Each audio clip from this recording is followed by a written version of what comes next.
There's no pain quite like a mother's heart when her child goes missing. For weeks, an elderly woman searched the frozen mountains of Montana Territory, fearing the worst with each passing day. When she finally finds her daughter alive in a stranger's cabin, relief floods through her, until she hears one word that stops her cold. Husband. Her daughter is calling this mountain man her husband. The mother's shock turns to fury. She demands answers. How did this happen? The mountain man stays calm and begins to speak. But before we hear what he has to say, tell us where you're tuning in from. And if this story touches you, make sure you're subscribed, because tomorrow I've saved something extra special for you. What could he possibly say to make this right? The cabin door stood open against the winter cold, as if someone had fled in haste or arrived in fury. Margaret Hayes gripped the frame with one trembling hand, her breath coming in short gasps that had nothing to do with the climb up the mountain trail. Inside, her daughter Sarah stood beside a man Margaret had never seen before, a tall, broad-shouldered figure with weathered skin and eyes that held the kind of calm that comes from years of solitude. Margaret's leather satchel slipped from her shoulder and hit the wooden floor with a thud. Inside were Sarah's childhood belongings, a rag doll, a hair ribbon, a small wooden horse her father had carved before he died. Margaret had carried these items for 3 weeks, clutching them like talismans as she'd searched every town, every trading post, every remote settlement between Helena and the wilderness beyond. "Mama," Sarah whispered, and the word broke something inside Margaret's chest. But then Sarah's hand moved, reaching for the man beside her, and Margaret saw it. A simple band of carved wood circling her daughter's finger, the kind of ring a frontier man might make when there was no jeweler for 100 miles, no church, no proper ceremony, just a promise carved into pine. "Why does my daughter call you husband?" Margaret's voice came out harsh, loud enough to echo off the log walls. The man didn't flinch. He stood there in his worn buckskin jacket and homespun shirt, his hands relaxed at his sides. No guilt in his posture. No shame. Just a quiet readiness, as if he'd been expecting this confrontation and had already made peace with whatever came next. "My name is Jacob Stone, Mom," he said, his voice low and steady. "And I can explain everything if you'll give me the chance." Margaret's eyes swept the cabin, taking in every detail with the sharp attention of a woman looking for evidence of wrongdoing. The space was small but scrupulously clean. A stone fireplace dominated one wall, its hearth swept clear of ash. Dried herbs hung from the ceiling beams, sage, yarrow, feverfew. A rough-hewn table held a water basin and a stack of clean cloths. In the corner, a narrow bed was made with military precision, a faded quilt folded at its foot. 2 plates sat on the table, 2 cups, 2 chairs. Where had this man been sleeping? Sarah took a tentative step forward. She moved carefully, as if her body still remembered pain. Margaret noticed the slight hitch in her daughter's gait, the way she kept one hand pressed to her ribs beneath the shawl wrapped around her shoulders. "Mama, please," Sarah said. "You don't understand what happened." "Then make me understand." Margaret's voice cracked. "I've spent 3 weeks believing you were dead, 3 weeks following cold trails and empty rumors. The wagon master in Coppersville told me your train was attacked. He said there were bodies. He said—" She couldn't finish, couldn't speak the words she'd been holding in her throat like stones. Jacob moved then, pulling out one of the chairs. "Sit down, Mrs. Hayes. Please. You've come a long way."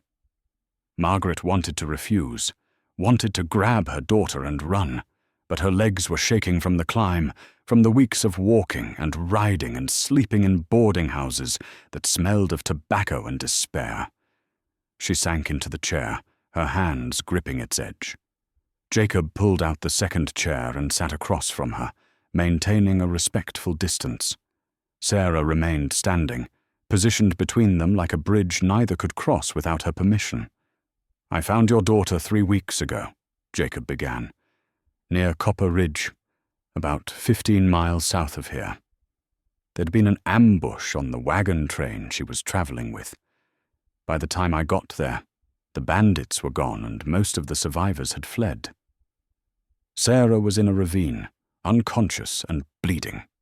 Margaret's hands flew to her mouth. "She had a head wound," Jacob continued, his tone matter-of-fact, but not unkind. "Broken ribs. Her clothes were torn.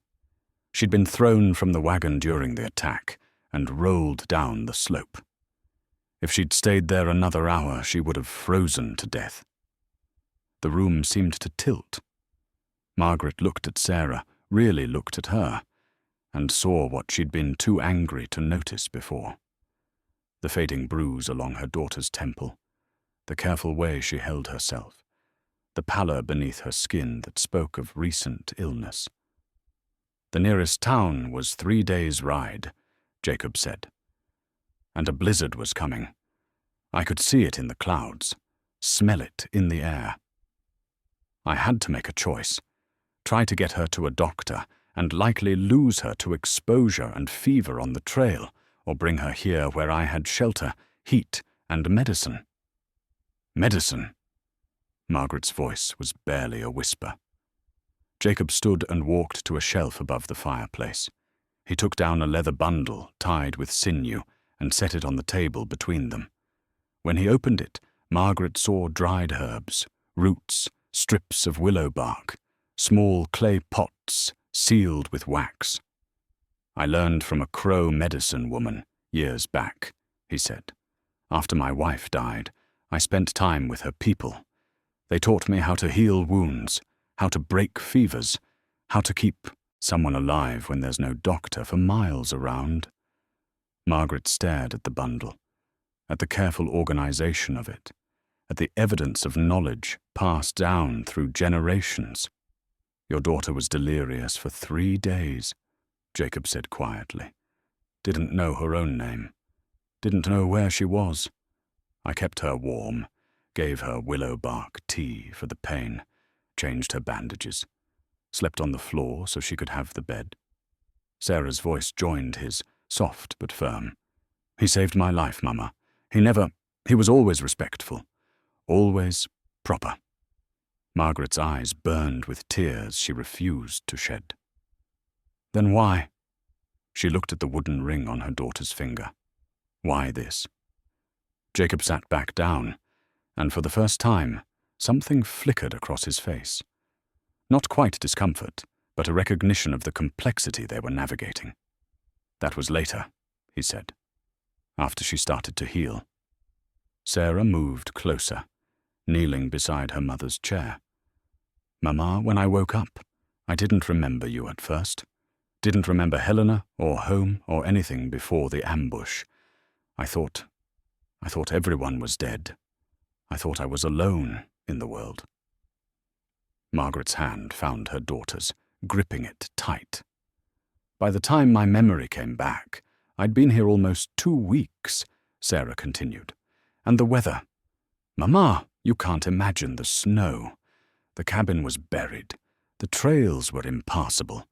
Even if Jacob had wanted to take me to town, we couldn't leave." 2 weeks, Margaret repeated, and she understood. 2 weeks of an unmarried woman living alone with a man in the wilderness.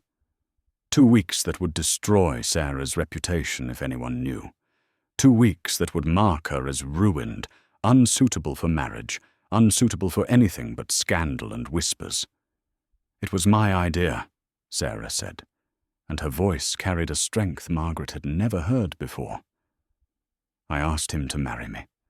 I asked him to let me stay." Jacob's weathered face remained impassive, but his eyes held something Margaret couldn't quite name. Respect, perhaps, or a kind of weary acceptance of the harsh rules that governed frontier life. I told her no at first, he said. Told her she should wait, that her people would come looking, that she didn't need to tie herself to a stranger out of fear or gratitude. But I insisted, Sarah said, because I knew what would happen if I went back unmarried after living here. I knew what people would say, what they'd think, and I knew— She paused, swallowing hard. I knew I didn't want to go back to Helena anyway. There was nothing for me there. The words hit Margaret like a physical blow. Nothing there. As if everything Margaret had worked for, everything she'd sacrificed to keep them fed and housed after her husband died, counted for nothing. Jacob must have seen the pain on her face, because his voice softened. She spoke of you often, Mrs. Hayes. Told me about your sewing business, about how hard you worked. She loves you. That was never in question. Then why didn't she want to come home? Margaret's voice broke on the last word. Sarah's hand tightened around her mother's. Because home was just survival, Mama. Here I have a future. Jacob stood and walked to a wooden chest in the corner. He opened it and pulled out a folded document, bringing it back to the table. He spread it out carefully, smoothing the creases. It was a land deed. Margaret saw the official seal, the careful script documenting 160 acres claimed under the Homestead Act. Jacob Stone's name was written at the top. This land is mine by law, Jacob said. I've worked it for 3 years, built this cabin with my own hands, planted crops, raised a few head of cattle. Come spring, I'll have proved it up and it'll be mine, free and clear. He paused, his finger tracing the edge of the document. When I married your daughter, half of it became hers. By law. That's not nothing, Mrs. Hayes. That's security. That's a future no town could offer her. Margaret stared at the deed, at the promise of land and legitimacy it represented. Her mind was reeling, trying to reconcile the anger she'd carried up the mountain with the reality sitting before her. This wasn't a drifter who'd taken advantage of her daughter. This was a homesteader, a man with property and skills and a code of honor that had saved Sarah's life. But he was still a stranger. Still a man her daughter had known for mere weeks before speaking vows that would bind her for life. I need time, Margaret said finally. I need to think. Jacob nodded. You're welcome to stay as long as you need. There's food enough and space enough. I'll sleep in the barn loft while you're here. No, Sarah said quickly. Mama can have the bed. She glanced at Jacob, something unspoken passing between them. Your daughter and I have been sleeping in shifts, Jacob said, addressing Margaret's unasked question. I take the bed for a few hours while she keeps the fire going, then we switch. It's practical, and it's proper. Margaret looked between them, seeing the careful distance they maintained, the respect in how they spoke to each other. Not love. Not yet. Perhaps not ever. But something solid. Something real. The wooden ring on Sarah's finger caught the firelight, gleaming softly. Margaret thought of her own wedding band, sold 2 years ago to pay for her husband's burial. Thought of the choices women made when options were few and mercy was scarce. Tell me everything, she said, her voice steadier now. From the beginning. I want to hear it all. Jacob met her eyes, and in his gaze, Margaret saw patience. Yes, Ma'am, he said. You deserve that much. Outside, the wind picked up, rattling the shutters. Inside, the fire crackled and popped, and Margaret Hayes settled in to hear the story of how her daughter became someone else's wife. Jacob walked to the corner of the cabin where a small trunk sat beneath a window. He knelt beside it, his movements deliberate, and lifted the lid. Margaret watched as he carefully removed a piece of torn canvas, folded and stained with something dark that could only be blood. When he brought it to the table, the fabric released a faint smell of gunpowder and pine sap. "This is what I cut from the wagon," Jacob said, spreading the canvas out. "After I found Sarah." Margaret leaned forward, her seamstress's eye immediately cataloguing the damage. 3 bullet holes, ragged and burned at the edges. Long tears where the canvas had been ripped, either by bullets or by desperate hands trying to escape. And blood, dried to a rust-brown color, splattered in patterns that spoke of violence and chaos. "Tell me what happened," Margaret said, her voice barely above a whisper. "Tell me everything you saw." Jacob settled back into his chair, his hands folding on the table. When he spoke, his voice carried the weight of a man who'd seen too much death in his lifetime. "It was 3 weeks back, early morning. I'd been tracking an elk herd up near Copper Ridge. That's about 15 miles south, rough country, lots of ravines and thick timber. I heard the gunfire around dawn. Multiple weapons, rapid fire. Knew right away it wasn't hunters."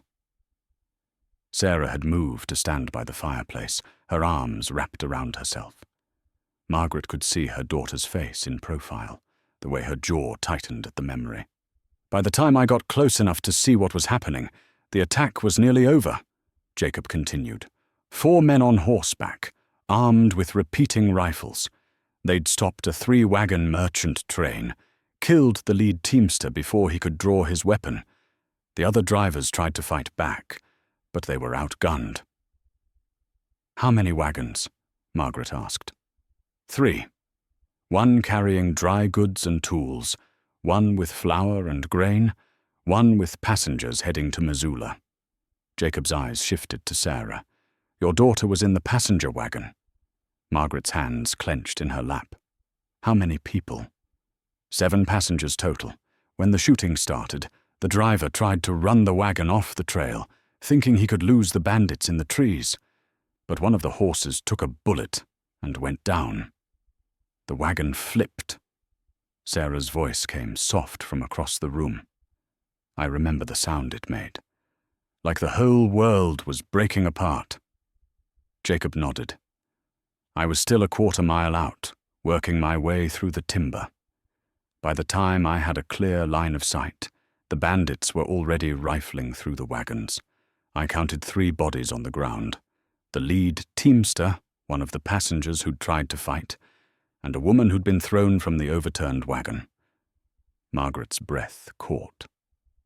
"A woman?" "Older than your daughter. Maybe 40. She died on impact when the wagon rolled over her." Jacob's face remained impassive, but his eyes held an old sorrow. The other passengers scattered into the woods. The bandits let them go. They were more interested in the cargo than witnesses. They loaded up what they could carry and rode off, heading west. "You didn't try to stop them?" Margaret heard the accusation in her own voice and regretted it immediately. But Jacob didn't take offense. "I was 1 man with a hunting rifle against 4 men with repeaters and revolvers. I'm not a fool, Mrs. Hayes, and I'm not a hero. I waited until they were gone. Then I went looking for survivors." He stood and walked to the window, looking out at the snow-covered landscape. "Found 2 of the teamsters alive, both wounded. One had taken a bullet in the shoulder, the other had a gash across his ribs from a knife. They were conscious enough to tell me what happened, to tell me there'd been passengers in the 3rd wagon. I helped bandage them up, told them to head for the nearest settlement once they could travel. And Sarah," Margaret's voice trembled. "I found her last." Jacob turned back to face them. The overturned wagon had come to rest at the edge of a ravine. When it flipped, she must have been thrown clear, probably saved her life. But she'd rolled down the slope, maybe 20 feet through rocks and deadfall. She was lying in a snow bank, half buried, not moving. Sarah's hand went to the side of her head, fingers touching the fading bruise at her temple. "I don't remember falling," she said quietly. "I remember the wagon tilting, remember screaming, then nothing until I woke up here." Jacob walked back to the table and sat down. I climbed down to her, checked for breathing. She was alive but unconscious, bleeding from a head wound. Her ribs were damaged. I could tell by how she was breathing, shallow and quick. Her lips were turning blue from the cold. He paused, and for the first time, Margaret saw something shift in his expression. Not quite emotion, but a crack in the steady calm he'd maintained. "I've seen men die from exposure in less time than she'd been lying there," he said. "Minutes matter in that kind of cold. I had to decide right then what to do." "Why didn't you take her to the Teamsters?" Margaret asked. "Surely they could have. They were wounded and barely able to care for themselves, and the nearest town was Coopersville, 3 days' hard ride through mountain passes that were already starting to snow." I looked at the sky. "Mrs. Hayes, I've lived in these mountains long enough to read weather. There was a blizzard coming, the kind that shuts down the passes for weeks." Margaret wanted to argue, wanted to say there must have been another way. But she'd lived through Montana winters herself. She knew what the mountains could do when the snow came down in earnest. So I wrapped her in my coat, got her on my horse, and brought her here. Jacob's voice was flat, stating facts. "It took me 4 hours to get back, and by the time I did, she was burning with fever. The head wound had gotten infected, or maybe it was the exposure. Either way, she was in trouble." He reached across the table and pulled the medicine bundle closer. I cleaned the wound, stitched it closed with thread I'd boiled clean, wrapped her ribs tight to help them heal, made tea from willow bark and feverfew to bring down the fever and ease the pain. For 3 days, she was delirious, talking to people who weren't there, crying out in her sleep. Sarah moved away from the fireplace, coming to stand beside her mother's chair.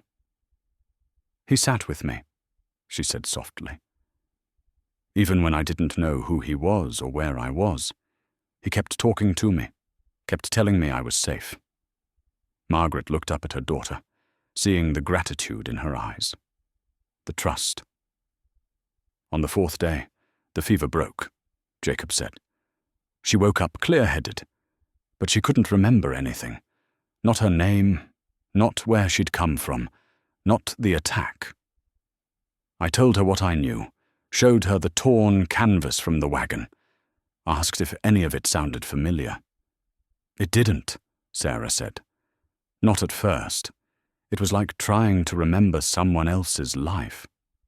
But over the next few days, pieces came back, Jacob continued. She remembered Helena. Remembered her mother, you. Remembered that she'd been traveling to Missoula to find work. Margaret's throat tightened. You were running away. Sarah knelt beside her mother's chair again, taking Margaret's hands in her own. Not from you, Mama. Never from you. But after Papa died, I could see how hard it was. How much you struggled to keep us fed and housed.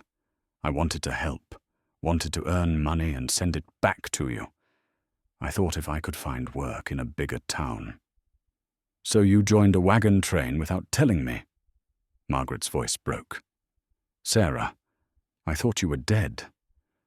When you didn't come home that night, when I found your room empty and your travel bag gone, She couldn't finish, couldn't speak past the knot of grief and anger and relief tangled in her chest. I left you a letter, Sarah whispered. On the kitchen table, didn't you find it? Margaret shook her head, tears finally spilling over. There was no letter. I searched everywhere. All I found was your father's horse carving on your pillow. Understanding dawned in Sarah's eyes. Mrs. Brennan. She came by that morning to borrow flour. She must have tidied up, must have thrown it away thinking it was just scrap paper. Their neighbour, the well-meaning busybody who was always letting herself into Margaret's house, always trying to help in ways that created more problems than they solved. "I wrote you everything," Sarah said, her own tears flowing now. "Told you I loved you, told you I'd write from Missoula, told you I'd send money as soon as I found work. I never meant for you to wake up and find me just gone." Margaret pulled her daughter close, holding her tight. 3 weeks of fear and searching, all because of a letter that never reached its destination. Jacob sat quietly, giving them their moment. When Margaret finally pulled back, wiping her eyes, she looked at him with new understanding. "You saved her life," she said. "Twice. Once from the cold, and once from the fever." "I did what needed doing," Jacob said simply. "Same as anyone would." But Margaret knew that wasn't true. Not everyone would have climbed down that ravine. Not everyone would have spent 3 days nursing a stranger through delirium. Not everyone would have opened their home and shared their supplies with a woman who had nothing to offer in return. She looked at the torn canvas on the table, at the evidence of violence that had nearly taken her daughter from her. Then she looked at the medicine bundle, at the evidence of care that had brought Sarah back from the edge of death. "The blizzard," Margaret said, her voice steadier now. "How long did it last?" 12 days, Jacob replied. "Worst storm I've seen in 8 years on this mountain. Snow came down so heavy you couldn't see 3 feet in front of your face. Drifts piled up higher than the cabin walls. Even if I'd wanted to try for town, we would have died in the first mile." Sarah nodded. "I remember looking out the window, seeing nothing but white. It felt like we were the only people left in the world." "And when the storm finally cleared?" Margaret asked, though she thought she already knew the answer. "By then she'd been here 2 weeks, Jacob said. 2 weeks of an unmarried woman living alone with a man. By frontier standards, that was enough to ruin her reputation, marriage or not. But if we said we were married, if we made it legal and binding, then she could stay here without scandal, following her for the rest of her life." Margaret understood the harsh mathematics of frontier propriety, the way a woman's value could be destroyed by circumstances beyond her control. "So you married her," Margaret said. "So I offered," Jacob corrected. "And she accepted. We spoke our vows before God, with no witness but the mountains and the sky. I carved her a ring from pine wood. It's not much, but it's honest." Margaret looked at the wooden band on her daughter's finger, at the simple craftsmanship that spoke of care and patience. It wasn't what she'd imagined for Sarah. No church ceremony, no white dress, no celebration with family and friends. But it was real. It was binding. And it had given her daughter a future when all other options had been burned away by violence and chance. "Show me where you found her," Margaret said suddenly. "I need to see it." Jacob exchanged a glance with Sarah, then nodded. "The trail will be hard, but if the weather holds, we can make it there and back before dark." Margaret stood, her decision made. She needed to see the place where her daughter had nearly died, needed to understand, in her bones, how close she'd come to losing Sarah forever. Only then could she begin to accept what had happened in this remote cabin on the mountain.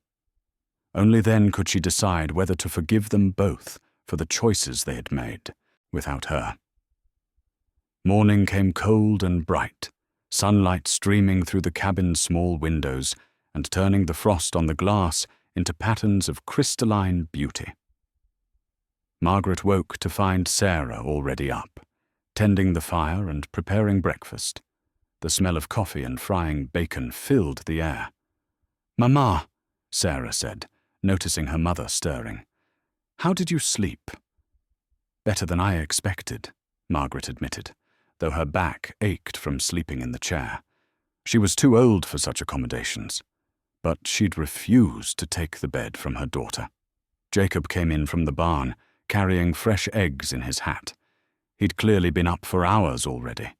His face was ruddy from the cold, and there was snow on his boots from whatever morning chores he'd completed. "Weather's holding," he announced, setting the eggs carefully on the table. "If it stays clear, I'll take a ride into the lower country this afternoon, check the trapline." Margaret watched as Sarah moved to take the eggs, her movements synchronized with Jacob's, as if they'd been doing this dance for years rather than weeks. There was an ease between them that spoke of growing familiarity, of two people learning to share space without friction. After breakfast, Jacob excused himself to work on repairing a section of the barn roof. Sarah cleared the dishes, and Margaret rose to help her. But as Sarah worked, Margaret noticed her daughter's hands trembling slightly. "What is it?" Margaret asked, moving closer. Sarah set down the plate she'd been washing and turned to face her mother. Her eyes were bright with unshed tears. "I need to tell you something," Sarah said quietly, glancing toward the door to make sure Jacob was out of earshot. "Something I haven't told anyone. Not even Jacob." Margaret's heart clenched. "What is it, child?" Sarah reached into her pocket and pulled out a small object wrapped in cloth.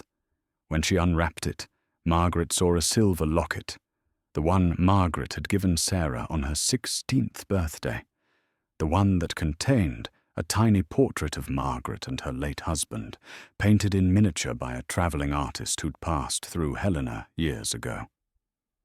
"I thought I'd lost this in the attack," Sarah whispered, her thumb tracing the locket's engraved surface. "But I found it yesterday, tucked in the lining of my skirt pocket. I'd forgotten I put it there." Margaret took the locket, opening it to see the familiar faces looking back at her. Her younger self, before grief had carved lines around her eyes. Her husband, strong and smiling, his hand on her shoulder. "Why haven't you shown this to Jacob?"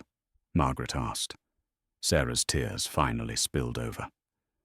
"Because when I look at it, I remember why I left Helena. I remember sitting in our tiny room, looking at Papa's face, and thinking about how he'd worked himself to death, trying to provide for us. How you'd worked your fingers to the bone, sewing other people's dresses while wearing rags yourself." She sank into a chair, her voice breaking. "I remember feeling like such a burden, Mama. Like I was just another mouth to feed. Another person taking from you when you had nothing left to give. I thought if I left, if I found work in Missoula, I could finally stop being the reason you suffered." Margaret knelt beside her daughter's chair, taking Sarah's hands in her own. "Oh, my darling girl, you were never a burden. Never. You were the reason I kept going after your father died. You were my purpose, my joy." "But I saw how you looked at me sometimes," Sarah said, her voice small. "Like you were afraid. Like you knew there was no future for me and Helena. No good man who would marry a seamstress's daughter with no dowry. I saw you worrying about what would happen to me after you were gone." Margaret couldn't deny it. Those fears had haunted her late at night, when the sewing was done, and the lamp oil was running low, and she counted their meager savings for the 100th time. "I did worry," Margaret admitted, "but not because you were a burden. I worried because I loved you and wanted better for you than the life I could provide. And now I have better," Sarah said, gesturing around the cabin. "I have land, security, a husband who treats me with respect. I have a future, Mama. But it means accepting that I can never go back to who I was in Helena. That girl is gone. Margaret understood then what her daughter was really saying. Sarah hadn't just survived the attack on the wagon train. She'd been reborn in this cabin, forged into someone new by the fire of necessity and the steady hand of a man who'd given her a second chance at life. "Do you miss her?" Margaret asked softly. "That girl you were?" Sarah was quiet for a long moment, staring at the locket in her mother's hands. "Sometimes," she admitted. She was softer, more innocent. She believed in fairy tales and happy endings. She looked up, meeting Margaret's eyes. But she was also weak. She couldn't have survived what I've survived. She couldn't have made the hard choices I've had to make. And you think those choices were right? "I think they were necessary," Sarah said, "and I think I'm stronger for having made them. When I married Jacob, when I stood before God and spoke those vows, I wasn't thinking about love or romance. I was thinking about survival, about building something that would last. Is that wrong?" Margaret thought about her own marriage, about the practical considerations that had gone into it alongside the affection. Her husband had been a good man, but he'd also been a stable man with a trade and prospects. Love had grown from that foundation, not the other way around. "No," Margaret said finally. "It's not wrong. It's realistic. And maybe that's a kind of wisdom that girl in Helena never had." Sarah smiled through her tears. "You taught me that wisdom, Mama. You taught me that survival matters more than dreams, that practical love outlasts passionate love, that the strongest bonds are built on respect and partnership. I taught you that?" "Every day," Sarah said. "Every time you patched our clothes one more time instead of buying new. Every time you took in extra sewing even though your hands ached. Every time you smiled and told me everything would be all right, even when I knew you were afraid. You taught me how to be strong." Margaret pulled her daughter into an embrace, holding her tight as Sarah cried against her shoulder. All the fear and anger that had driven Margaret up this mountain began to dissolve, replaced by a fierce pride in the woman her daughter had become. When Sarah finally pulled back, wiping her eyes, Margaret pressed the locket into her hand. "Keep this," Margaret said. "Not to remember who you were, but to remember where you came from. You may be someone new now, but you're still my daughter. You're still the girl who carries her father's courage and her mother's stubbornness." Sarah laughed, clutching the locket to her chest. "Is that what you call it? Stubbornness? What else would you call riding 3 weeks through winter mountains to find your missing daughter?" "Love," Sarah said simply. "I'd call it love." They sat together in the morning light, mother and daughter, bound by blood and history and the fierce determination that had carried them both through their darkest hours. Outside, they could hear Jacob working on the barn roof, the steady rhythm of his hammer marking time. "He's teaching me to read the stars," Sarah said after a while. "Says that way I'll never be lost, no matter where I am." "That's a good skill to have," Margaret agreed. "He's patient when he teaches," Sarah continued, her voice soft. "Never makes me feel stupid for not knowing something. Just shows me again and again until I understand." She paused, then added, "I think he'd make a good father someday." The implications of that statement hung in the air between them.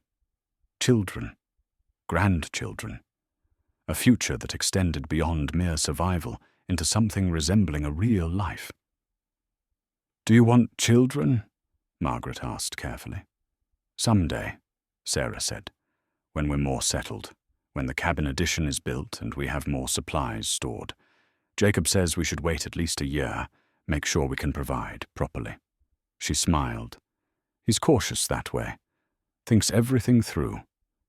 That's not a bad quality in a husband, Margaret observed. No, Sarah agreed. It's not. Jacob's hammer fell silent. A moment later, the cabin door opened, and he stepped inside, brushing sawdust from his shirt. I've got the roof patched, he announced. Should hold through the rest of winter. He noticed the two women sitting close together, saw the locket in Sarah's hand, and seemed to understand he'd interrupted something important. I can go back out if you need more time. No, Sarah said, standing up and tucking the locket back into her pocket. Stay. Mama and I were just talking about the future. Jacob looked between them, reading something in their faces that made him relax slightly. Good talk, I hope. Very good, Margaret said, rising from her chair. In fact, I think it's time I made myself useful around here. Sarah, why don't you teach me how you've been managing the household? I'd like to learn your routines. Sarah's face brightened with understanding and gratitude. Her mother was accepting this new life, was choosing to be part of it, rather than fighting against it. I'd like that, Sarah said. I'd like that very much. And as the three of them moved through the cabin, Sarah showing her mother where things were kept, Jacob adding wood to the fire and preparing to head out to check his trapline, Margaret felt something she hadn't felt in 3 weeks. She felt hope. Not for a return to the past, but for a future that might actually be worth building. A future where her daughter could be safe, could be strong, could be exactly who she needed to be. Jacob left for his trapline check shortly after noon, promising to return before dark. Margaret watched from the window as he rode down the trail, his rifle slung across his back and his movements easy in the saddle. He was a man comfortable in his solitude, yet he'd opened his life to Sarah without hesitation when circumstance demanded it. He'll be fine, Sarah said, coming to stand beside her mother. He knows these mountains better than anyone. How often does he go out alone like this? Once a week, usually. He checks the traps, looks for game, makes sure no one's camping too close to the property. Says it's important to know what's happening on your own land. Margaret turned from the window to look at her daughter properly. In the clear daylight, she could see the changes more clearly. Sarah's hands were rougher, calloused from work. Her posture was straighter, more confident. Even her voice had changed, less hesitant, more sure. You've adapted well to this life, Margaret observed. Sarah shrugged. I didn't have much choice. But I think maybe I was suited for it in ways I never knew back in Helena. There's something about the frontier that strips away all the pretense, all the social rules that never made sense anyway. Here, you're judged by what you can do, not who your family is or how much money you have. Is that what you tell yourself? Margaret asked gently. That you chose this? I did choose it, Mama. Maybe not the circumstances that brought me here, but I chose to stay. I chose to marry Jacob. I chose this life. Sarah moved to the table and began kneading bread dough she'd left rising earlier, and I'm not sorry for it. Margaret joined her daughter at the table, watching her work. Teach me to make bread your way. I want to learn. Sarah's hands stilled for a moment, surprise flickering across her face. Then she smiled and moved aside, making room for her mother at the table. You have to be patient with it, Sarah said, guiding Margaret's hands. The dough will tell you when it's ready. See how it springs back when you press it? That means it's had enough kneading. They worked together in comfortable silence, their hands moving in rhythm. Margaret found herself relaxing into the simple, repetitive motion. There was something meditative about it, something that quieted the constant worry that had plagued her for weeks. Jacob has a document, Margaret said after a while. A land deed. He showed it to me. The homestead claim, Sarah nodded. 160 acres. We have to improve the land for 5 years, then it's ours free and clear. No rent, no landlord, no one who can take it away. That's more security than I ever had in Helena, Margaret admitted. I know, Sarah said quietly. That's what I tried to tell you in the letter you never got. I wasn't running away from you, Mama. I was running toward something better, something stable. Margaret shaped the dough into a loaf, her hands working automatically while her mind wandered to the future. What will you do with all this land? Jacob wants to expand the garden come spring, plant more vegetables, maybe some corn if the growing season is long enough. He's talked about getting more cattle, building proper fences. Eventually, if things go well, maybe even opening a small trading post for trappers passing through. Sarah's eyes brightened as she talked, her excitement palpable. We could build something real here, Mama. Something that lasts. We, Margaret repeated. You keep saying we.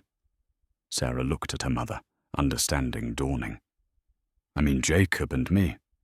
But, Mama, I also mean you, if you want. If you'd consider staying. The offer hung in the air between them. Margaret hadn't allowed herself to think that far ahead, too focused on understanding the present to contemplate the future. But now, standing in this cabin with flour on her hands and her daughter beside her, she felt the possibility of it settling into her bones. I have nothing to go back to, Margaret said softly. My house burned. My business is gone. Even if I returned to Helena, I'd be starting over with nothing. Then don't go back, Sarah said simply. Stay here. Help us build this place. You're strong, Mama, and you know things Jacob and I don't. How to preserve food properly, how to make clothes that last, how to manage a household. We need you. Sarah, I need you, Sarah corrected, her voice fierce. I thought I could do this alone. Thought I had to be independent and strong and never need anyone. But these past weeks, missing you, wondering if you were angry or hurt, or thinking I didn't love you, it's been the hardest part of all of this. Margaret's throat tightened with emotion. I'm here now, but will you stay? Before Margaret could answer, they heard hoofbeats approaching. Too fast, too urgent. Both women looked at each other, alarm flashing between them. Jacob wouldn't ride like that, unless something was wrong. Sarah grabbed the rifle from beside the door, checking quickly that it was loaded. Margaret was impressed by her daughter's swift, competent movements. The girl from Helena would have frozen in fear. This young woman moved with purpose and readiness. The hoofbeats stopped outside. A man's voice called out, "Hello, the cabin. I'm not armed. I need help." Sarah moved to the window, peering out carefully. It's one of the men from the wagon train, she said, her voice tense. I recognize him. He was driving the supply wagon. Margaret felt ice form in her stomach. Why would someone from the attack return now, weeks later? Sarah opened the door cautiously, the rifle still in her hands, but pointed at the ground. Mr. Hendricks! The man stumbled into view, and Margaret gasped. His face was battered, one eye swollen shut, his clothes torn and bloody. He clutched his left arm close to his body, and even from across the room, Margaret could see the awkward angle of it. Mrs. Stone, he corrected himself, remembering Sarah's married status. Thank God. I didn't know where else to go. The Garrett gang, they came back. They're looking for survivors from the ambush. They're looking for anyone who might have seen their faces. Sarah's hands tightened on the rifle. How did they know to come looking? Someone in Coopersville must have talked. They've been asking around about the wagon train, about who survived. I tried to run, but they caught me, beat me, wanted to know if there were other witnesses. He swayed on his feet, his face pale with pain and blood loss. I didn't tell them about you. I swore there were no other survivors. But I don't know if they believed me. Margaret's world tilted. The danger she'd worried about abstractly was suddenly concrete and immediate. The men who'd tried to kill her daughter once might be coming back to finish the job. "How far behind you are they?" Sarah asked, her voice remarkably steady. "I don't know. Half a day, maybe less. I stole a horse from their camp and rode as hard as I could." Hendricks finally collapsed, falling to his knees. "I'm sorry. I'm so sorry. I've led them right to you." Sarah looked at her mother, and in that moment, Margaret saw not fear, but determination in her daughter's eyes. "We need to get him inside and tend to his wounds. Then we need to prepare." "Prepare for what?" Margaret asked, though she already knew the answer. "For whatever comes," Sarah said grimly. "And we need to hope Jacob gets back before they do." She helped Hendricks into the cabin, and Margaret rushed to gather clean cloth and water. As she worked, her hands shaking slightly, she realized that the peaceful future she'd been imagining just moments ago had been shattered by cold reality. The Garrett gang was coming, and Jacob was out on the trap line, miles away, with no idea his wife and her mother were about to face the same men who'd already tried to kill Sarah once. Margaret looked at her daughter, saw the set of her jaw, the way she held the rifle like she knew how to use it. Sarah had survived the attack before, and she would fight to survive again. The only question was whether that would be enough. Margaret worked quickly to clean and bandage Hendricks's wounds while Sarah barred the door and closed the shutters. The cabin suddenly felt smaller, darker, more like a trap than a refuge. Hendricks's arm was broken badly. Margaret could feel the bone grinding beneath her fingers as she wrapped it as tightly as she dared. "This needs a doctor," she said quietly. "No time," Hendricks gasped through clenched teeth. "They'll be here soon. You need to run, both of you. Take the horses and head north, deeper into the mountains where they can't follow." "We can't leave you here like this," Sarah said, checking the rifle's ammunition. "And we can't run. If they've been asking about survivors, they'll just keep hunting until they find us. Running only delays the inevitable." Margaret looked at her daughter with new eyes. When had Sarah become so pragmatic, so tactical? This was not the soft-hearted girl who'd left Helena. This was someone who'd learned to think like a survivor. "Then what do you suggest?" Margaret asked, trying to keep the fear from her voice. Sarah moved to the window, peering through a crack in the shutters. "Jacob taught me something about defense. He said a cabin like this is a fortress if you use it right. Small windows, solid walls, only one door. A few people inside can hold off a larger force if they're smart about it." "But we're not soldiers," Margaret protested. "We're 2 women and an injured man." "We're 3 people with guns and a defensible position," Sarah corrected. "That's more than most folks have when trouble comes calling." She moved to the corner of the cabin and pulled up a loose floorboard. Beneath it was a small cache of supplies, ammunition, another rifle, 2 pistols, and several boxes of cartridges. Margaret stared in amazement. "Jacob prepared for this?" she asked. "Jacob prepares for everything," Sarah said, distributing the weapons. She handed a pistol to Margaret. "You said you know how to shoot. Time to prove it."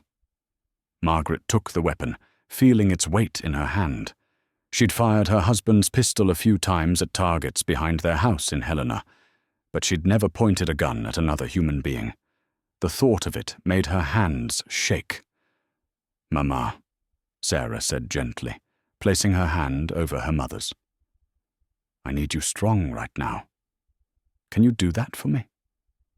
Margaret looked into her daughter's eyes and saw the plea there, not for rescue, but for partnership. Sarah needed her mother to be a fighter, not a liability. "Yes," Margaret said, steadying herself. "Yes, I can do that." A sound from outside made them all freeze. Hoofbeats, multiple horses, moving at a walking pace. Sarah crept to the window and peered out, her face going pale. "4 riders," she whispered. "Same men from the wanted poster." Hendricks groaned, trying to sit up. "I'm sorry. I thought I'd lost them." "Stay quiet," Sarah ordered. She positioned herself by the window with the rifle, while Margaret took up a spot by the door with her pistol. Maybe they'll ride past. But the hoofbeats stopped right outside the cabin. A man's voice called out, rough and mocking. "We know you're in there, Hendricks. Saw the blood trail you left. Now you can come out easy, or we can come in and drag you out. Your choice." Sarah and Margaret exchanged glances. The voice was confident, arrogant, the voice of a man who believed he held all the power. "What do we do?" Margaret whispered. Before Sarah could answer, another voice called out. This one different, harder to place. "Hendricks ain't alone in there, Ray. Look at the smoke from the chimney, the curtains in the windows. Someone's been living here." There was a pause, then the first voice again, now more interested. "Well, now that's interesting. Who else you got in there with you, Hendricks? The homesteader who owns this place?" Sarah's eyes widened with sudden understanding. "They don't know," she breathed. "They don't know about me. They think Jacob is the one harboring Hendricks." A plan formed in Margaret's mind, desperate and dangerous, but possibly their only chance. "Then let's keep it that way," she said quietly. "Sarah, how well can you imitate Jacob's voice? Not well enough to fool them up close. Then don't get close." Margaret moved to Sarah's side, speaking quickly. "They're expecting a man. Let them keep expecting one. Buy us time until Jacob actually gets back." Sarah understood immediately. She moved to the door and called out in the deepest voice she could manage, "This is private property. You have no business here." A laugh from outside. "That so? Well, private property or not, we got business with the man bleeding all over your floor. Send him out, and we'll be on our way." "He's injured and can't travel," Sarah called back, maintaining her rough approximation of a man's voice. "Leave him be, and there'll be no trouble." "Already is trouble, friend.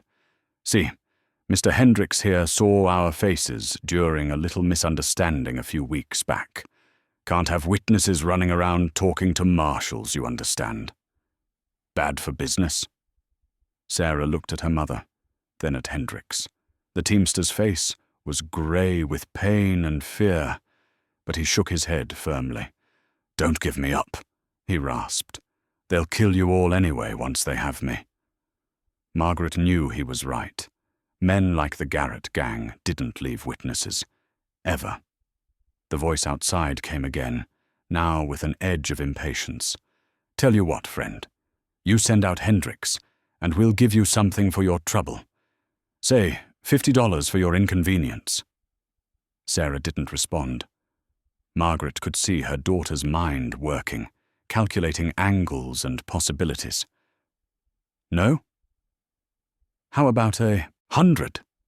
Still silence from inside. "You're starting to annoy me," the voice said, anger creeping in. "Last chance. Send him out or we come in and take him, and anyone who gets in our way gets hurt." Margaret's grip tightened on her pistol. This was it. The moment when everything would change. She thought of her life in Helena, of the quiet years sewing and raising her daughter and trying to maintain respectability. How far she'd come from that world. How different the choices had become. Sarah met her mother's eyes, a silent question passing between them. "Are you ready?" Margaret nodded. Ready as she'd ever be. But before Sarah could respond to the threat, they heard something that changed everything. The sound of a rifle being cocked, and a new voice, hard as iron and cold as winter. "I'm the homesteader who owns this property, and you men are trespassing." "Jacob." He'd come back. Margaret risked a glance through the shutter crack and saw him standing at the tree line, maybe 40 yards from the cabin. His rifle was raised and aimed, and even from this distance, she could see the deadly calm in his posture. The 4 riders wheeled their horses to face this new threat. The one called Ray, the leader with the scar across his cheek, assessed Jacob with the practiced eye of a man who'd sized up many opponents. "Well now," Ray said slowly. "The homesteader himself. You picked a bad time to come home, friend." "I don't consider you a friend," Jacob replied, his voice carrying clearly across the distance. "And I suggest you ride out now, while you still can." One of the other riders laughed. 4 against 1, old man. Even a mountain hermit should be able to count that high. 3 against 4, Jacob corrected calmly. "I got 2 rifles aimed at you from inside that cabin, and I guarantee you, the person holding them can shoot better than you think." Margaret saw Sarah raise her rifle, tracking one of the riders through the window crack. Her daughter's hands were steady, her breathing controlled. Jacob had taught her well. Ray's eyes narrowed, reassessing the situation. 4 against 3 wasn't the odds he'd wanted, especially when one of those 3 had already demonstrated he knew how to handle himself by getting the drop on them. "You're bluffing," Ray said, but there was uncertainty in his voice. Jacob's rifle never wavered. "Only one way to find out. But I'll tell you this. First man who draws is the first man who dies.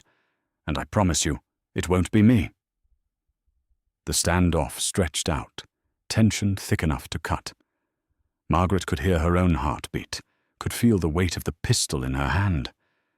Through the crack in the shutter, she watched Jacob. Absolutely still. Absolutely focused. This was a different side of him, one she hadn't seen before. Not the gentle homesteader or the patient teacher, but something older and harder. A man who'd survived war and wilderness and loss. A man who would not hesitate to kill, protect what was his. Ray must have seen it too, because his posture shifted slightly. "This ain't over," he said, but he was already pulling his horse's head around. "You're harboring a witness. That makes you an enemy of the Garrett gang, and we don't forget our enemies." "I'll remember that," Jacob said flatly. "Now get off my land." The 4 riders backed their horses away, maintaining eye contact with Jacob until they reached the tree line. Then they turned and rode off, not quite running, but moving faster than a casual pace. Jacob didn't lower his rifle until the sound of hoofbeats faded completely.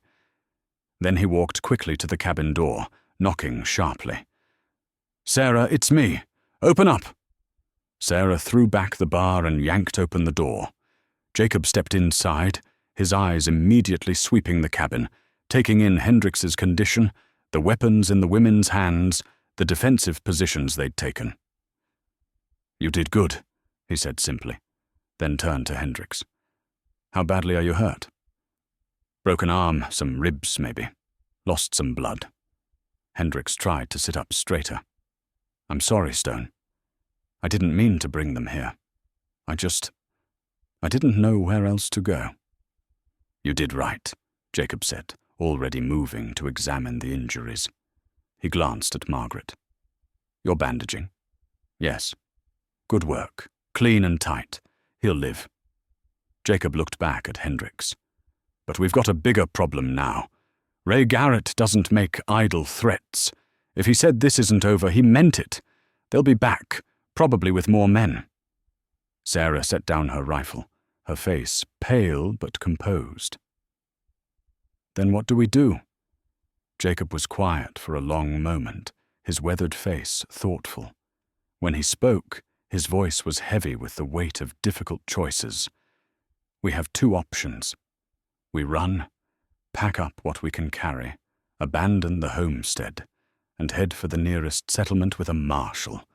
Or we stay and fight, and hope we can hold them off long enough for help to arrive. If we run, we lose everything, Sarah said. 5 years of work gone, the land claim forfeited. We'd have to start over with nothing. If we stay, we might not live to see those 5 years completed, Jacob countered. The Garrett gang has killed before. They'll kill again without hesitation.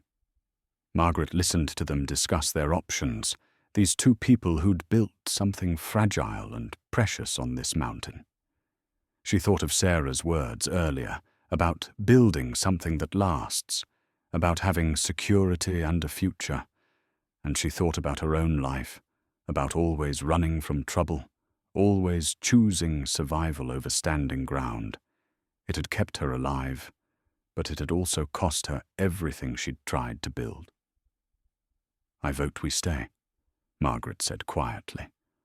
Both Jacob and Sarah turned to look at her in surprise. Mama, Sarah began. No, Margaret said firmly. Listen to me. I've spent my whole life running. Running from poverty, running from scandal, running from anything that threatened what little I had. And in the end, I lost it all anyway. My home burned. My business is gone. All that running, and I ended up with nothing. She looked at her daughter, then at Jacob. But you two have something here. Something real and solid and worth protecting. If we run now, you'll spend the rest of your lives wondering if they'll find you again. If you made the right choice. If you're truly safe anywhere. She straightened her shoulders. I'd rather make a stand. At least then we'll know. Jacob studied her for a long moment, respect growing in his eyes. You understand what you're saying? We'll be outnumbered. The odds aren't good. The odds haven't been good since my husband died, Margaret replied. But I'm still here, and so is my daughter. We're survivors, Mr. Stone, all three of us. Maybe it's time we stop just surviving and start fighting for something worth keeping. Sarah moved to her mother's side, taking her hand. Together, she said softly. Jacob nodded slowly. Together. Then we'd better start preparing. They'll come back at dawn, when the light is behind them, and we can't see as clearly to shoot. That gives us tonight to get ready. As the sun set over the mountain, painting the snow in shades of orange and red, the three of them, and the wounded Hendricks, began to prepare for the battle that would determine everything. Margaret had thought coming to this cabin would answer her questions about her daughter's choices. Instead, it had given her a choice of her own. And for the first time in years, she'd chosen to stand and fight. Night fell quickly in the mountains, darkness settling over the cabin like a heavy blanket. Jacob worked by lamplight, his movements efficient and purposeful as he prepared their defenses. Margaret watched him, understanding now why Sarah had trusted this man with her life. Everything he did was considered, practical, aimed at their survival. First thing we need is visibility, Jacob said, positioning Margaret and Sarah by different windows. They'll try to approach under cover of darkness, test our defenses. We need to know where they are at all times. He'd built up the fire until it roared in the hearth, making the cabin warm and bright. Margaret started to protest the waste of wood, but Jacob shook his head. We want it bright in here, he explained. Makes it harder for anyone outside to see in through the windows. But we can still see out into the darkness. Old military trick. You were a soldier, Margaret said. It wasn't a question. In another life, Jacob replied, not elaborating. He moved to the trunk in the corner and pulled out additional supplies, more ammunition, 2 lanterns filled with oil, a coil of rope, and several small pouches that clinked when he set them down. Sarah recognized them. "The bells from your trapline." "We're going to set a perimeter," Jacob said. "String rope between the trees about 30 yards out. Hang the bells at intervals. Anyone trying to sneak up on the cabin will hit the rope and set off the bells. It won't stop them, but it'll give us warning." "I'll help," Sarah said, already reaching for her coat. "No," Jacob said firmly. "Too dangerous. They might have someone watching the cabin already." "Then how will you—" "I'll go out the back window. Stay low. Use the terrain for cover. I know every rock and tree on this property." They don't. He looked at Margaret and Sarah, his expression grave. "While I'm out there, you two keep watch. Hendricks, can you hold a rifle with that arm?" The teamster, propped up against the wall with blankets, nodded weakly. "Not well, but I can manage if it comes to it." "It might," Jacob said. He pulled Sarah aside, speaking quietly, but not so quietly that Margaret couldn't hear. "If something happens to me out there, you bar that back window the moment you hear gunfire. You and your mother hold this cabin until dawn, then you take the horses and ride for Coopersville. Don't stop for anything. Understand?" Sarah's face went pale. "Jacob, do you understand?" he repeated, his voice gentle but unyielding. "Yes," Sarah whispered. He touched her face briefly, a rare gesture of affection from a man who showed his care through actions rather than words. Then he turned to the back window, opened it silently, and slipped out into the darkness. Margaret moved to Sarah's side as they watched the shadows where Jacob had disappeared. "He knows what he's doing," Margaret said, trying to sound more confident than she felt. "I know," Sarah replied, "but that doesn't make it easier." They waited in tense silence, listening to every sound from outside. The wind in the trees, the distant cry of a night bird, the creak of the cabin settling. Every noise made Margaret's heart jump, her hand tightening on the pistol. Minutes stretched into an eternity. Margaret found herself praying, something she hadn't done much since her husband died. She prayed for Jacob's safety, for Sarah's strength, for her own courage not to fail when the moment came. A soft whistle from outside, 3 short notes. Sarah relaxed slightly. "That's Jacob's signal. He's coming back." Moments later, Jacob appeared at the back window, climbing in silently. His hands were cold when he brushed past Margaret, and there were pine needles stuck to his coat. "It's done," he said. "Perimeter is set on 3 sides. The 4th side backs up against the ravine, too steep to climb. If they come, we'll hear them." "If?" Margaret asked. "When?" Jacob corrected himself. "Ray Garrett isn't the type to let an insult stand. He'll be back. Probably before dawn." He moved to the fireplace and pulled down the wedding quilt that had belonged to his late wife, Emma. Margaret watched in confusion as he began cutting it into strips with his hunting knife. "What are you doing?" Sarah asked, distress in her voice. "Making bandages," Jacob said simply. "If shooting starts, someone's likely to get hurt. We need to be prepared." Sarah reached out to stop him, her hand closing over his. "That was Emma's. You've kept it all these years." Jacob looked at the quilt, and something passed across his face. Grief, acceptance, a kind of weary resolve. "Emma would understand," he said quietly. "The living matter more than the dead. She'd want us to survive." He continued cutting, transforming the beautiful quilt into practical supplies. Margaret felt the weight of the sacrifice, understanding what it meant for Jacob to destroy this last piece of his first marriage to protect his second.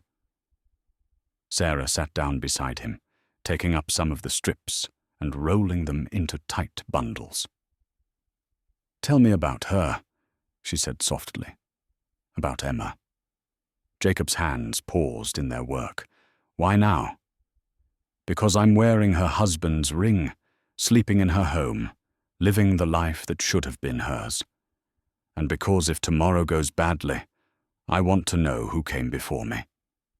Jacob was quiet for so long, Margaret thought he wouldn't answer. But then he began to speak, his voice low and distant with memory. She was young when we married. 17. I was 22, working as a scout for the wagon trains coming west. She was the daughter of a farmer, had never been more than 10 miles from her home. But she had spirit, wanted to see the world, wanted adventure. He smiled slightly. Got more than she bargained for, marrying me. Did she love the frontier? Sarah asked. She loved the idea of it more than the reality, Jacob admitted. The loneliness got to her sometimes, the endless work, the way everything was so hard out here, so unforgiving, but she never complained. She'd made her choice, and she honored it. Like me, Sarah said. Jacob looked at her then, really looked at her. You're stronger than she was. Emma had a soft heart. It's what I loved about her, but it's also what made the frontier so hard for her. You have steel in you, Sarah. You can bend without breaking. I learned that from my mother, Sarah said, glancing at Margaret. Margaret felt tears prick her eyes but forced them back. This wasn't the time for sentiment. This was the time for strength. Emma was 8 months pregnant when the labor started, Jacob continued, his voice taking on a distant quality. Too early, the midwife said.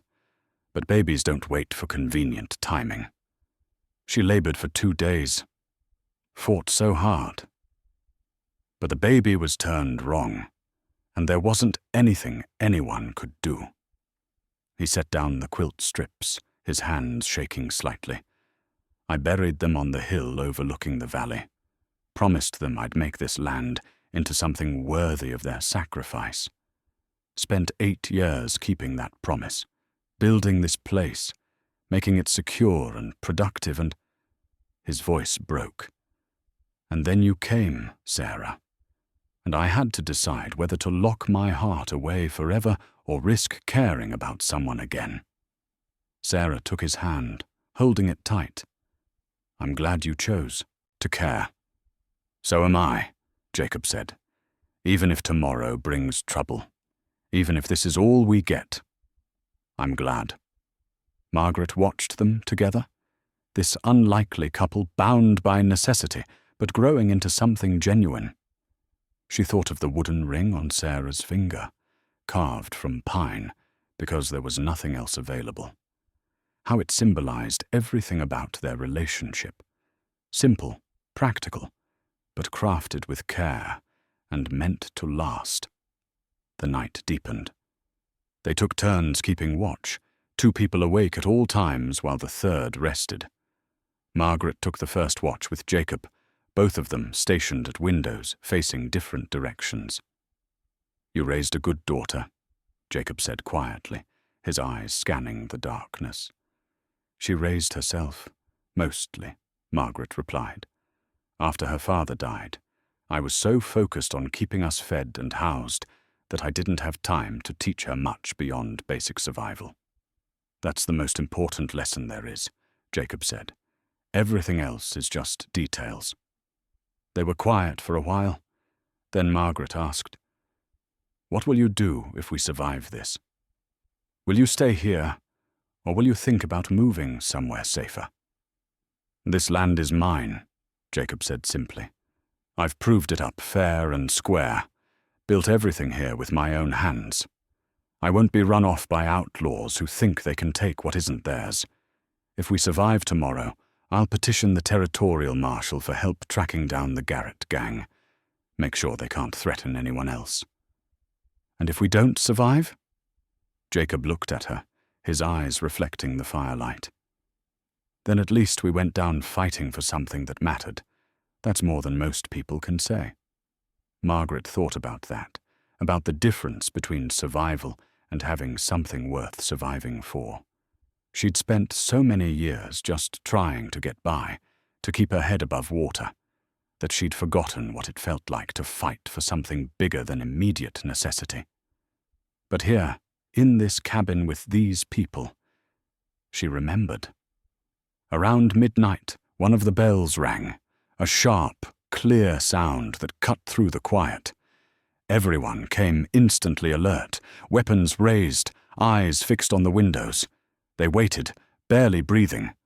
Another bell rang, then another, tracing a path around the cabin's perimeter. "They're testing us," Jacob murmured. "Seeing how we react, where we're positioned. Don't shoot unless you have a clear target. We can't waste ammunition on shadows." The bells continued their eerie chorus for several minutes, then fell silent. No one emerged from the trees. No shots were fired, but the message was clear. "We know you're awake. We know you're armed, and we're coming anyway." "Get some rest," Jacob told Sarah and Margaret. "Both of you. I'll keep watch until dawn."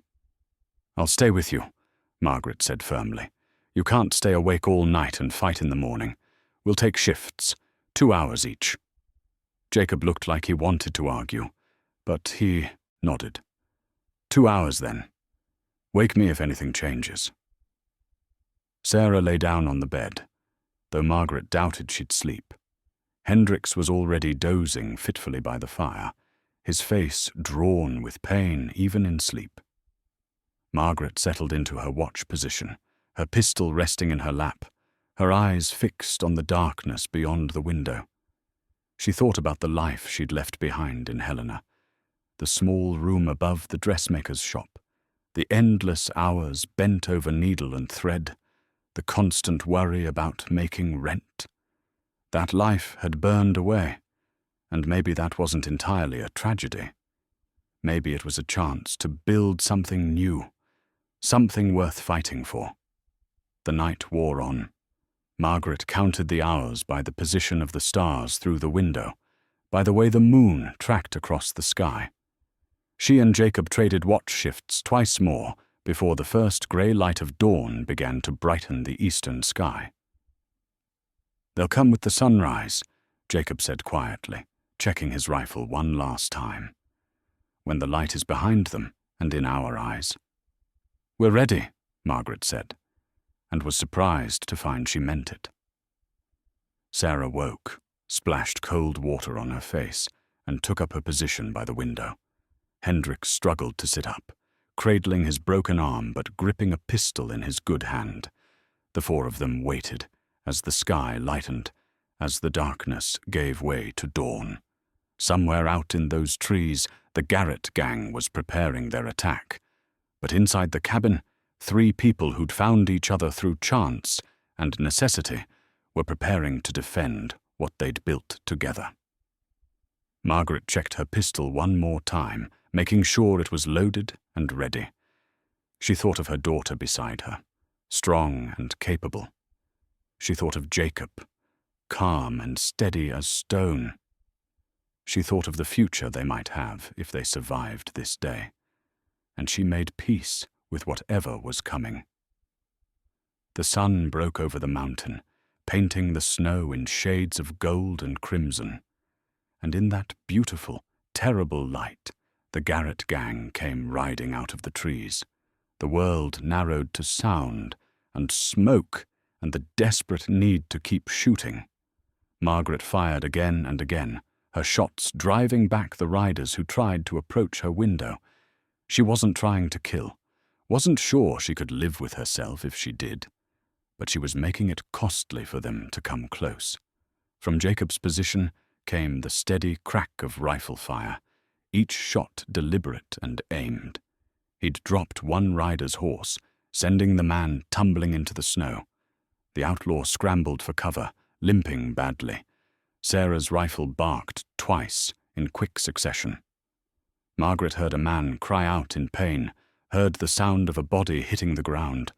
Her daughter had drawn blood, and though Margaret's heart ached at what that might cost Sarah's soul, she was grateful for her daughter's strength.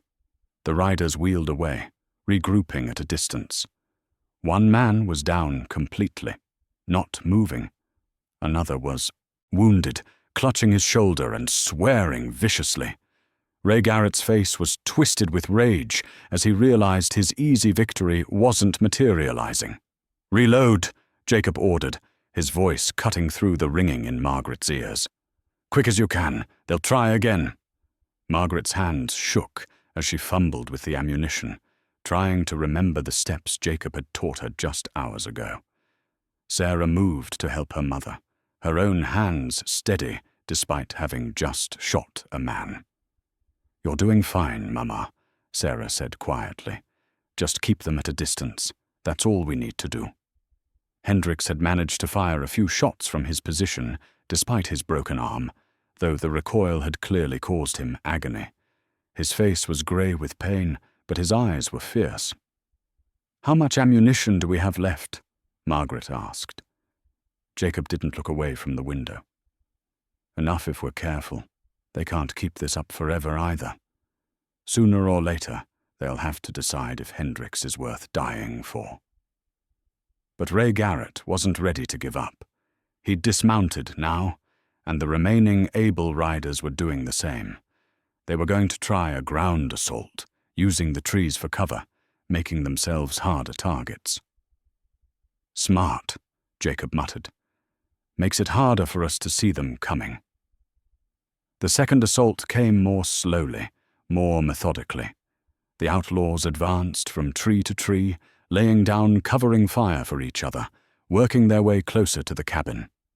Margaret could see the tactical intelligence behind it.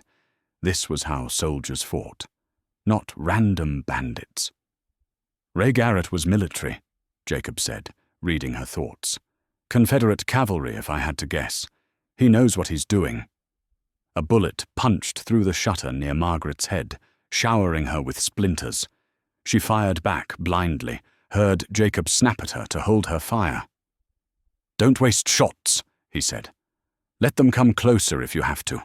Make sure you can hit what you're aiming at."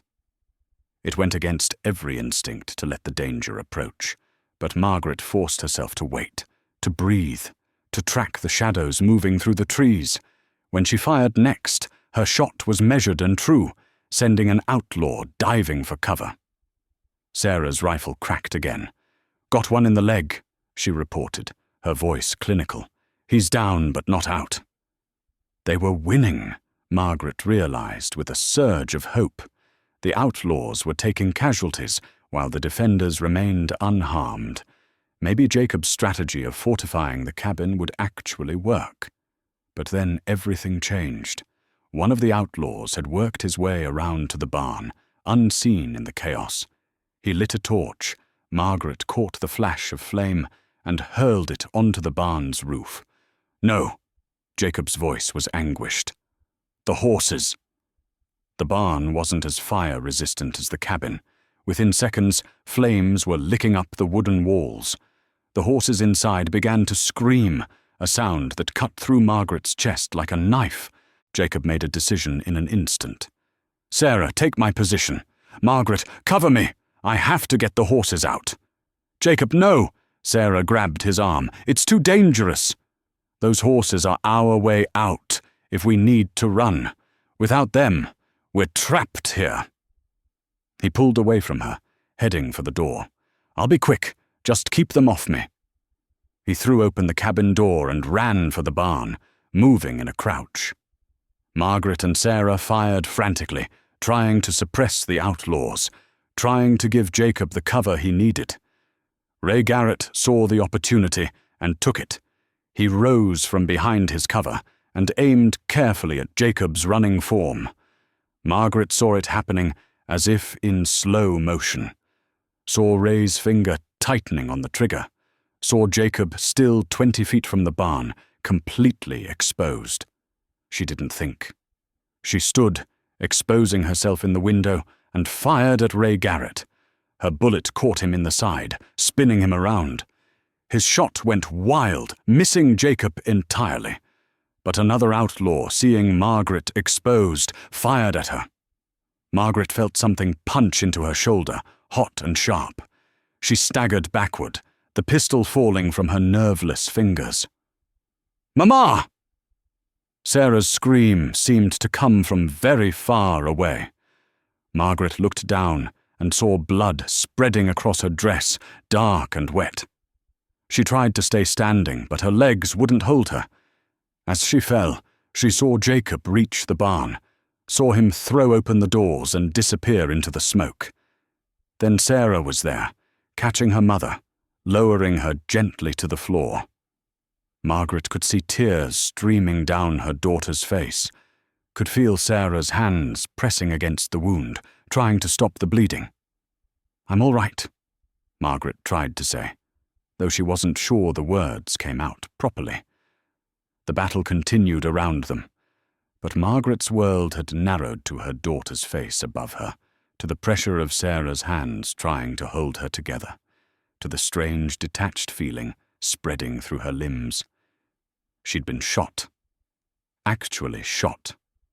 The reality of it seemed impossible, absurd. But the pain was real enough, and getting worse by the second. Through the ringing in her ears, she heard the horses thundering out of the barn, heard Jacob's voice shouting something she couldn't make out. The barn was fully engulfed now, flames reaching toward the sky.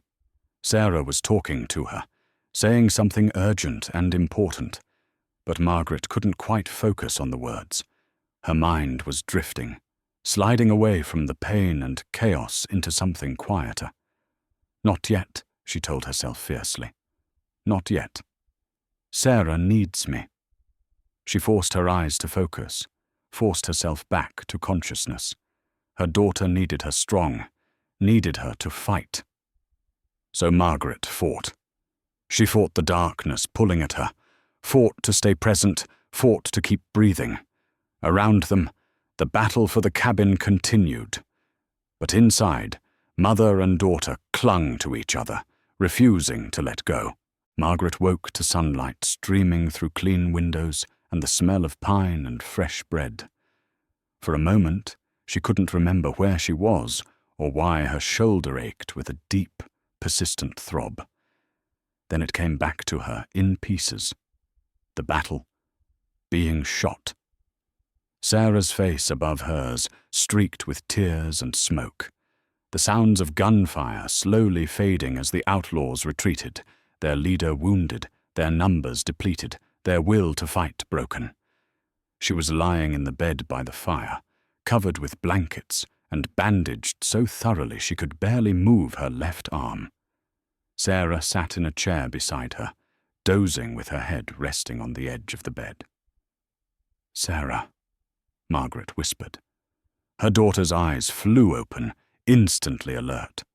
"Mama, you're awake. How do you feel?" "Like I've been shot," Margaret said, attempting a weak smile. "Which I suppose I have been." Sarah's eyes filled with tears.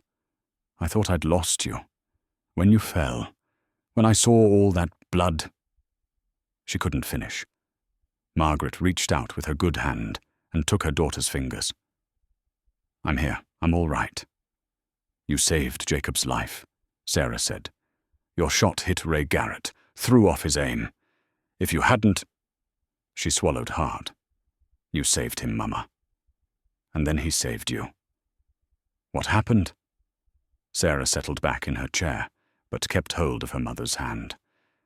"After you were hit, Jacob got the horses out of the barn and came back. He shot the man who'd fired at you. Then he and Hendricks held them off while I worked on your wound." She managed a shaky smile. "You taught me well. I remembered everything you showed me about cleaning and bandaging injuries. The outlaws? They retreated after Ray went down. 2 of them were dead, 3 wounded, including Ray. They loaded up their casualties and rode off. Haven't seen them since. That was 3 days ago." Margaret blinked in surprise. 3 days? You've been in and out, fever from the wound. Jacob used his medicine bundle, made poultices and teas. Said you were strong, that you'd pull through." Sarah's voice wavered. He was right. Margaret looked around the cabin, Everything seemed normal, peaceful. The fire crackled in the hearth. Sunlight painted golden squares on the floor. Through the window, she could see the blackened remains of the barn. But even that was being rebuilt. Fresh timber was stacked nearby, and she could hear the sound of hammering from outside. "Jacob's building a new barn," Sarah explained. "Says it needs to be bigger anyway, now that we're staying." "We're staying," Margaret repeated, understanding what her daughter meant. Not just Sarah and Jacob, but all of them. The decision had been made, somewhere in the chaos of battle, sealed by blood and fear, and the simple fact that they'd fought for this place together. The door opened, and Jacob entered, carrying firewood. He saw Margaret awake, and his weathered face split into a rare smile. "About time you rejoined us," he said, setting down the wood and moving to her bedside. "You had us worried." "I'm sorry," Margaret said. "Didn't mean to cause trouble." "Trouble?" Jacob shook his head.